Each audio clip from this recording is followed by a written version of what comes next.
How to ban viewers in Bigo Live. While live, tap the viewers icon, usually at the top right or side. You will see a list of viewers and chat messages. Scroll to the viewer list or locate them in chat. Tap their username or avatar to open the context menu. Tap Manage Account. Choose Ban or sometimes Block or Kick. Here, it shows Kick, tap it. This removes them from the room immediately and stop them from rejoining.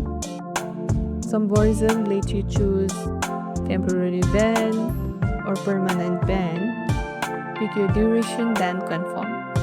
You have got the power to keep your live stream safe and friendly.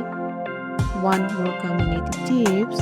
Hit like and subscribe for more fast, helpful tips and tutorials. See you in the next one.